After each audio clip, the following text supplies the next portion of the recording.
What's going on, Weenies? Welcome back to Wiener Workouts. So today is a very special day in my life because it marks the 2 years that I have been vegan. I remember this day specifically because on March 14th, it was the last time that I had decided to eat meat for the rest of my life. I even remember the exact meal that I ate that day. It was a plate of chicken wings with some french fries, and I also had a couple slices of pizza to the side. So, like most people, when they give a reason as to why they became vegan, they try and give you guys a little backstory. So, let me go ahead and tell you guys about how I transitioned and why I made this decision. So, like most families, I grew up eating a quote unquote balanced diet where I had my grains and my vegetables and my fruits, and then I also had the dairies and the meats. But I didn't eat it abundantly, it was just, part of my diet. Now, there were some foods that I used to eat like every single day. I remember eating eggs maybe like 5 times a week. I remember eating turkey breast like 4 times a week. I would just eat that stuff all the time because, it had protein, it'd make me stronger, that sort of stuff. And usually when you hear people give out their vegan stories, and they tell you why it is that they transitioned or why they stopped eating meat, you'll mostly hear them say they've never heard of something called veganism or, all this craziness. But I wasn't like that. I actually remember hearing about veganism when I was about 12 years old, so like 13 years ago. And I don't remember the exact date or the exact time, but I do remember sitting on the bus getting ready for a field trip, and my friend was reading this pamphlet, and it showed pictures of animals getting slaughtered and all that.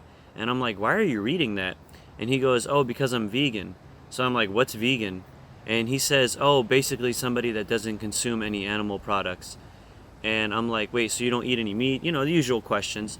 And he's like, yeah, that's why I don't wear leather shoes. And I said, wait, your shoes aren't made of leather? And he's like, no, they're made out of synthetic leather. And, I was just mind boggling. I'm like, why are you doing that? I gave him the whole thing. I'm like, you need to eat meat, it's this and that. He's like, no, it's cruel to animals, yada, yada, yada. You guys get the idea. So I knew about it a long time ago, and I just thought the idea was crazy. It's the story that I've been told, like, I need to eat meat to grow and to be healthy. Anyways, fast forward 10 years into 2015, and that's when I started to take my health a little bit more seriously. My dad suffered from a heart attack that year, and my grandfather had suffered from a heart attack, but he didn't die from it. It's just my whole family history had heart attacks, and I was afraid that I was going to have one as well, so I started taking things a little bit more seriously. So, like most people that are concerned about health, you start reading about the nutrition and you try and figure out a more balanced diet, how much meat, how much protein, carbohydrates, all that stuff you have to incorporate. And I thought I was doing pretty well.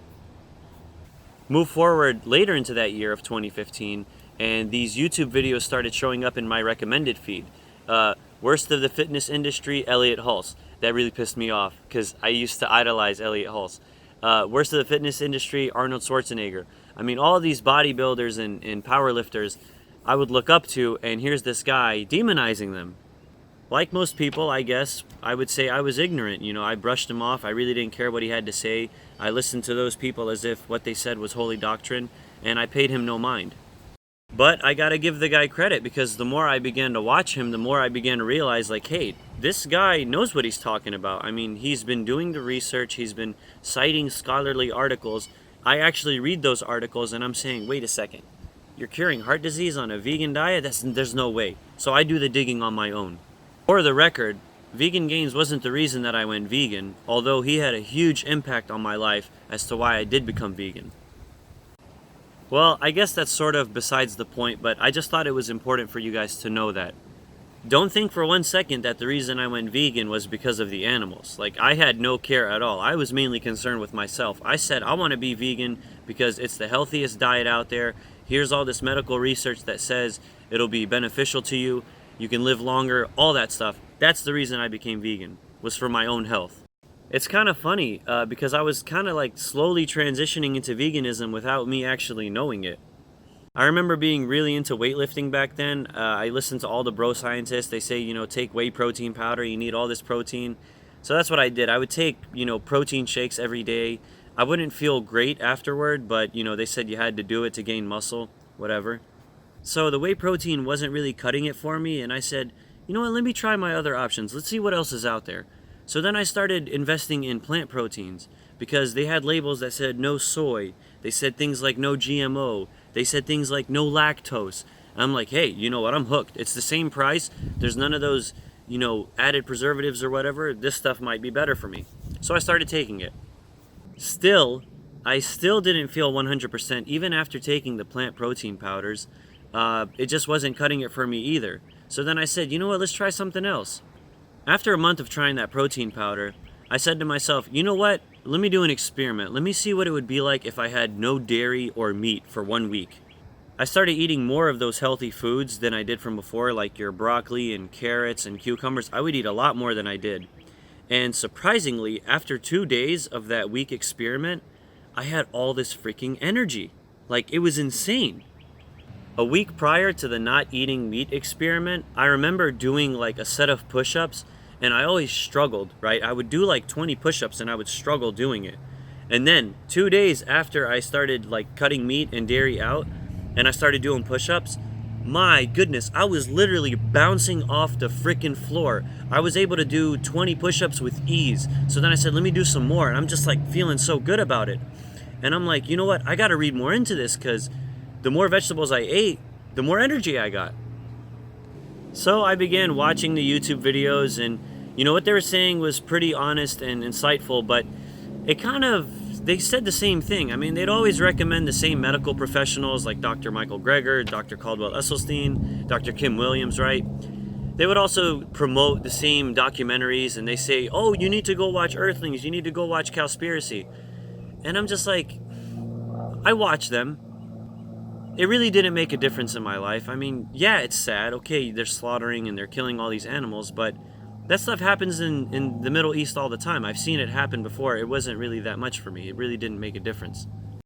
Rather than watching those documentaries and having me emotionally attached to the animals, I would just want to listen to people's stories. I wanted to hear why they became vegan. And then I stumbled upon this guy named Vegan Hustle TV. I started listening to Vegan Hustle TV, and that dude was just so cool. He was so inspirational. He came off as a really easygoing guy. I said, you know what? I can relate to this guy because, he speaks to me. I remember clicking on one of his videos, and it was that video in particular that made me switch like that. I hope I'm not butchering his quote, but what I remember him saying was, doctors do not make money on healthy patients. I'll say it one more time. Doctors do not make money on healthy patients.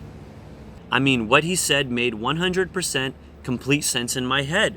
Yeah, doctors don't make money on healthy patients. If I start eating meat and dairy, I'm going to get sick. And I'm going to have to start paying for medical bills. I'm going to have to start paying for pills. And I'm going to have to start taking insulin shots like my mom.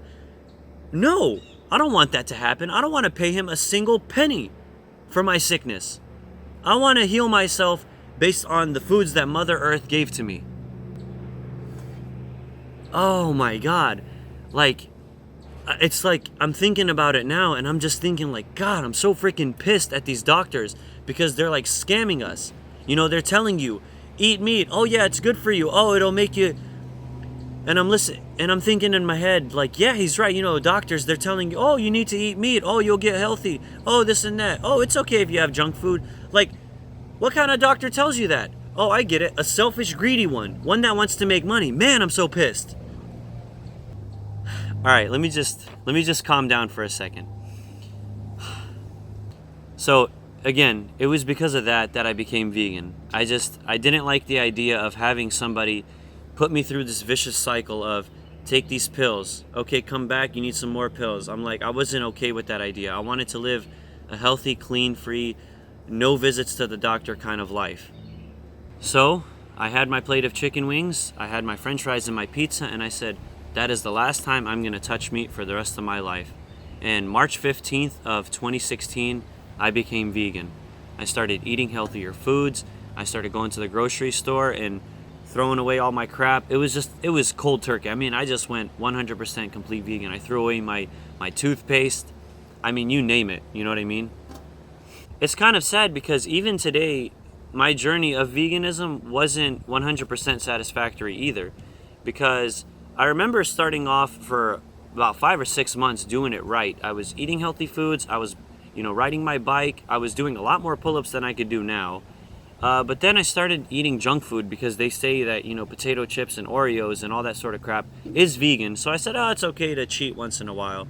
So I fell off the wagon. I gained a crap ton of weight. I gained like 40 or 50 pounds in the course of 1 year. And my belly was bulging out, and it was terrible. But I made the decision from January 1st to cut that crap out. So I'm not going to eat any more fried food. I'm trying to refrain from eating junk food. So far, so good. My progress is doing great. And I'm on the path to the plant-based veganism, right? Not that junk food veganism. So we're doing good, people. We're doing fine. I don't want you guys to think of me as the selfish vegan that I'm just doing this for health reasons. No, because, after these 2 years, I've thought about the ethics, and yeah, I'm more considerate about the animals. Like, I think about the cruelty that happens to them in the factory farms and in the slaughterhouses, like the conditions that they're living in, and then at the end of their lives, they just get their throats slit. Like, it's terrible. I mean, you'd be inhumane not to think so, right? With all that said, the main thing I still care about is my own self-preservation. Okay, I'm going to value that more than anything in the world. To give you guys an example, if I was in a plane and the plane crashed and there were no survivors and the place that we landed at was like barely any vegetation, but there was all these animals running around, yeah, I would definitely kill those animals so I can survive. That's going to be my main concern. But back to the point, we're not in a situation where we need to do those things to survive. No, we can easily go to the grocery store, buy rice, buy beans, buy all these vegetables, right? And we can thrive. Not just survive, we can thrive. We can live a longer, healthier life by eating those foods. And all it would take is a 5-minute drive down to the grocery store. So if you're not a vegan and you're watching this video, I'm not trying to convince you to go vegan. No, by all means, keep eating meat, do whatever it is that you do. All I'm asking you to do is look more into it, like I did. Start reading about the ethical side behind it. Start reading behind the philosophical side behind it. Start reading about the health benefits that come along with a vegan diet. Educate yourself about why you should or should not become vegan, and then make the decision on your own. I think I'd like to end this video by asking you all a question that was posed by Gary Yourofsky. And that question is, how would you feel if somebody planned the day of your execution?